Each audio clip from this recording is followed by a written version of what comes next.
నా స్టేట్మెంట్ ఏంటంటే ప్రపంచానికి మానవ జాతికి ఈ బైబిల్ చేసిన ద్రోహం, ఈ మత గ్రంథం చేసినంత రక్తపాతం ఇంకేదీ చేయలేదు. ప్రతి రక్తపాతం వెనకాల బైబిల్ ఉంటుంది. దీని నుంచే ఉగ్రవాదం అనేది వచ్చింది. మొట్టమొదట ఉగ్రవాదాన్ని తయారు చేసింది మోషే. ఇతను ఫస్ట్ ఈ బుక్లో మొదటి 5 పుస్తకాలు రాశాడు. ఇతర మతాల గురించి దారుణంగా మాట్లాడుతూ ఆ మతాలను లేకుండా చేయాలనే భావన మోషే ఐడియాలజీ. మోషే ఇస్లాంలో కూడా ఒక ప్రవక్త, మూసా అంటారు. దీనిలో 2 భాగాలు ఉంటాయి, పాత నిబంధన, కొత్త నిబంధన. ఈ పాత నిబంధనని కొంచెం అట్లా మార్చేసి ఖురాన్ రాసుకున్నారు. ఇప్పుడు చెప్పండి, ఉగ్రవాదం ఎక్కడి నుంచి వచ్చింది చెప్పండి. ఇప్పుడు మనం కూడా దాన్ని ఒక మంచి పాపులర్ వర్డ్గా వాడుతున్నాం కదా, హిందూ ఉగ్రవాదం అని చెప్పి. నేను హిందూ ఉగ్రవాదిని అని కూడా కొంతమంది చెప్పుకుంటున్నారుగా. అవసరమా మనకది? అంటే మన వాళ్ళు క్లైమ్ చేసుకుంటున్నారా నేను హిందూ ఉగ్రవాదని? ఉగ్రవాదం అంటే ఇప్పుడు మన మీద జరుగుతున్న దాడికి మనం డిఫెన్స్ చేసుకోవడం కాదు. వాడి మానాన వాడు బ్రతుకుతున్నా కూడా మనం వెళ్ళి వాడి మీద పడి దాడి చేసి వాడిని చంపాలని చూస్తే అప్పుడు అది ఉగ్రవాదం. అంటే కొంతమంది తెలియక అత్యుత్సాహంతో అలా క్లైమ్ చేసుకోవచ్చు. కానీ అంటే ఈ దాడిని ఎదుర్కొంటూ పనిచేస్తున్న వాళ్ళు పోరాట యోధులు నా దృష్టిలో, ఆర్మీ. ఇప్పుడు కొంతమంది అంటూ ఉంటారు, అంటే నెగిటివ్గా మాట్లాడేవాళ్ళు, కొంతమంది ఈ హిందూ సంస్థలు అనవసరంగా హిందువుల్ని రెచ్చగొడుతున్నాయి. ఈ దేశంలో మెజారిటీ ఎవరు? మెజారిటీ హిందూ, 80% హిందువులు ఉన్నారు కదా. మరి తక్కువ సంఖ్యలో ఉన్న ఇతర మతాల వల్ల మీ మతానికి వచ్చిన ప్రమాదం ఏంటి? 80% ఉన్న హిందువుల్ని అఫీషియల్గా 80%, అనధికారికంగా 80% లేదా 65%, 70% ఉన్నారు. పోనీ 70% ఉన్న హిందువులకి 20-30% ఉన్న వేరే మతాల వల్ల ఎలా ప్రమాదం జరుగుతుంది? ఈ ప్రశ్న ఇస్తున్నారు. అంటే కొంతమంది విమర్శనాకారులు, మేధావులు, ఇంత మెజారిటీ మతం కదా, మీకు వాళ్ళతో వచ్చిన ప్రమాదం ఏంటి అని చెప్పి. వీళ్ళకి నా ప్రశ్న ఏంటంటే, సమాజంలో క్రిమినల్స్ ఎంత పర్సెంటేజ్ ఉంటారు చెప్పండి? తక్కువే ఉంటారు. సాధారణ ప్రజలతో పోలిస్తే క్రిమినల్స్ పర్సెంటేజ్ ఎంత ఉంటుంది? నేరస్తుల యొక్క మోతాదు 10% కూడా ఉండకపోవచ్చు, 1-2% ఉంటుంది. కేవలం 1-2% క్రిమినల్స్ ఉంటే వాళ్ళని చూసి సాధారణంగా ఉన్న ఇంత మెజారిటీ సమాజం ఎందుకు భయపడుతుంది? 1-2% ఏం చేస్తారు చెప్పండి? ఒక ఊర్లో దొంగోడు ఉన్నాడండి, ఒక ఊర్లో ఒక దొంగోడు పడ్డాడు అంటే ఊరంతా నిద్రపోదు, ఎవడింట్లో పడతాడు అని చెప్పి. ఊరంతా ఉంది కదా, ఒకరిని చూసి ఎందుకు భయపడుతున్నారు? అంటే ఇక తక్కువ ఎక్కువ అని కాదు, వాడి స్వభావం ఏంటి. ఇప్పుడు తక్కువ సంఖ్యలో ఉండవచ్చు, కానీ వాళ్ళ స్వభావం ఏంటి, వాళ్ళ మత గ్రంథాలు ఏం చెప్తుంది? ఆ మతాల మీద పడి దాడి చేయండి, ఆ మతాలను ధ్వంసం చేయండి అని చెప్తుంది. మన హిందువులకు ఆ భావజాలం లేదు, ఎప్పుడూ లేదు. నీ మతాన్ని నువ్వు ఆచరించుకుంటూ పరమతాలని కూడా గౌరవించకపోయినా వాటితో కలిసి సహజీవనం చేస్తూ కలిసిమెలిసి బ్రతకండి అని చెప్తుంది. కాబట్టి వీడికి ఆ మతాలను దాడి చేసే ఉద్దేశం లేదు.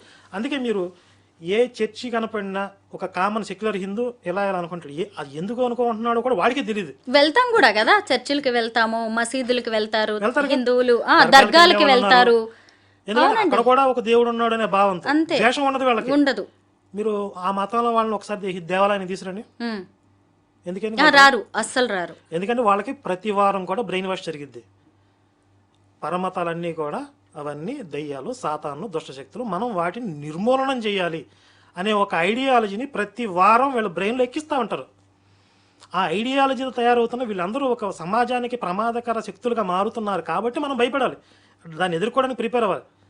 ఈ కామన్ సెన్స్ లేకుండా మీరు ఎక్కువ మంది ఉన్నారు కదా, వాళ్ళు తక్కువ మంది ఉన్నారు కదా, ఇదేంటి? మరి ఎక్కువ మంది ఉన్నప్పుడు దేవాలయాల్లో దూరి మత ప్రచారాలు ఎవరు చేస్తున్నారు? ఇప్పుడు మనం మెజారిటీ కదండి. వాళ్ళ చర్చిల్లో దొరబడి మనం ఎప్పుడైనా మత ప్రచారం చేసామా, మా రాముని నమ్ముకోండి అని?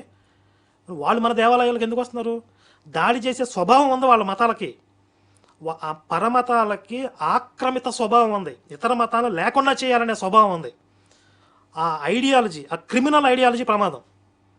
ఈ పుస్తకానికి ఉన్న ఐడియాలజీ తెలియకుండా అది మంచిదే అని చెప్పి నమ్మే వాళ్ళతో ఇంకా ప్రమాదం. హిందూ మతంలో హిందూ దేవుళ్ళని అడ్డం పెట్టుకుని కొంతమంది చేస్తున్న ఈ ప్రచారాన్ని ఏమనుకోవాలి? నేను నాగరాణిని గత జన్మలో, నాకు మళ్ళీ గతం గుర్తొస్తోంది, నాగ కన్యని నేను, నా ప్రియుడు ఇతను అంటూ 52 ఏళ్ల వ్యక్తిని ఈ మధ్య 22 ఏళ్ల అమ్మాయి కూడా తీసుకొచ్చి చూపించింది. అలాగే ఒక సౌందర్య అనే అమ్మాయి, నా మీదకి దేవుడు వస్తాడు, అమ్మవారు వస్తుంది అని చెప్పి ఆమె చెప్పడం, ఇంకొంతమంది నాకు శివుడు నేనేం చెప్తే అది చేస్తాడు అంటూ ఇంకొక ఆమె చెప్పడం. మరి వీటి మీద ట్రోల్స్ చేసే అవకాశం ఉందా మీరు? ఇప్పుడు మతం పేరుతో, దేవుడి పేరుతో జనాల్ని మోసం చేయడం అనేది అన్ని మతాల్లో ఉంటుంది. కానీ నేను అన్నిటినీ ఒకే కేటగిరీలో కట్టను. ఎందుకంటే ఇక్కడున్న అమాయకులను బుట్టలో వేసుకోవడానికి కూడా వీళ్ళు మహిమలు కొన్ని చేసేవాళ్ళు హిందుత్వంలో ఉన్నారు. కానీ వీళ్ళు పరమతాలని ద్వేషిస్తూ ఆ మతాలను తక్కువ చేస్తూ, అంటే వీళ్ళు కొంచెం మోసపూరితమైన స్వభావం ఉన్నప్పటికీ కూడా ఇతర మతాల జోలికి పోవట్లేదు. చూడండి, కేవలం హిందువులే వీళ్ళ టార్గెట్, వేరే మతాల వాళ్ళు కాదు. ఇప్పుడు మనం అవేర్నెస్ తీసుకురావాల్సింది మన హిందువులకి. అంటే దైవత్వం అంటే ఏంటి, ఆధ్యాత్మికత అంటే ఏంటి, ఇవి తెలియకపోవటం వల్ల ఆధ్యాత్మిక పేదరికం అంటాను నేను.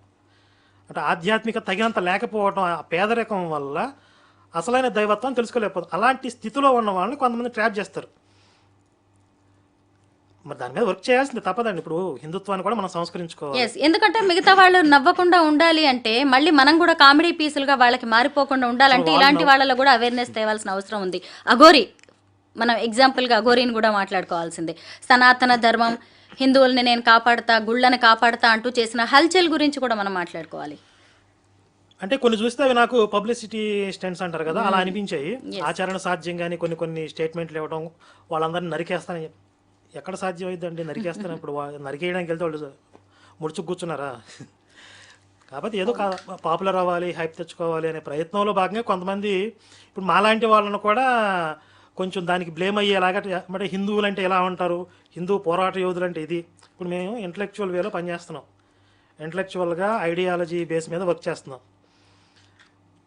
దీన్ని హైలైట్ చేసుకోకుండా, దీన్ని హైలైట్ చేయకుండా కొంతమంది ఇప్పుడు మీరు చెప్పినట్టుగా కొన్ని హిందువుల్లో కూడా ఎలాంటి వాళ్ళు ఉన్నారని చెప్పి వాళ్ళని చూపించి మమ్మల్ని కూడా అదే ఘాటిని కట్టేస్తారనమాట.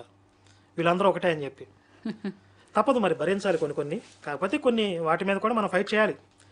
అసలైన దైవత్వం ఏంటి, అసలైన హిందుత్వం ఏంటి అనేది, ధర్మం అంటే ఏంటి అనేది ఈరోజు చాలామంది తెలియని స్థితిలో ఉండటం వల్ల కదా మత మార్పులు చేయగలుగుతున్నారు. వీళ్ళు నిజంగా అసలు హిందుత్వం ధర్మం ఏంటో అర్థమైతే ఎవడో వచ్చి మతం మారిపోయేంత బలహీనంగా వీళ్ళు ఎందుకుంటారు కదా.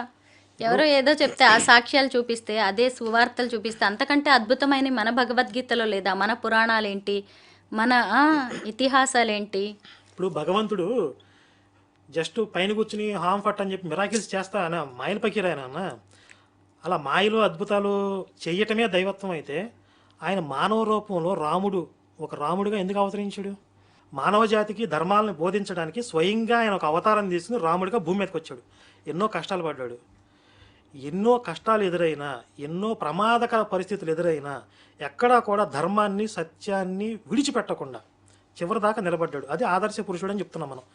అలా చేసి ఆచరణ చేసి చూపించాడు, ఇలా మానవ జాతి ప్రయాణించాలి, ఇలా జీవించాలని చెప్పి.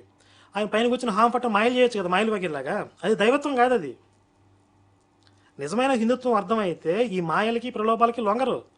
ఆ స్థితికి మనం హిందుత్వాన్ని తీసుకెళ్ళాలి, హిందువులు తీసుకెళ్ళాలి. కాకపోతే ఇప్పుడు మన పరిధిలో మనం చేయగలుగుతుంది తప్ప విస్తారంగా ఉంది సమాజం. అందులో మనం ఏదో ఒక మూల పని చేయగలుగుతున్నాం తప్ప మొత్తం సమాజం అంతా భగవంతుడే అందరినీ మార్చలేకపోయాడు. భగవంతుడే అవతారాలు తీసుకున్నా కూడా ఆయన కూడా నమ్మలేదు. మనం ఎంత చెప్పండి.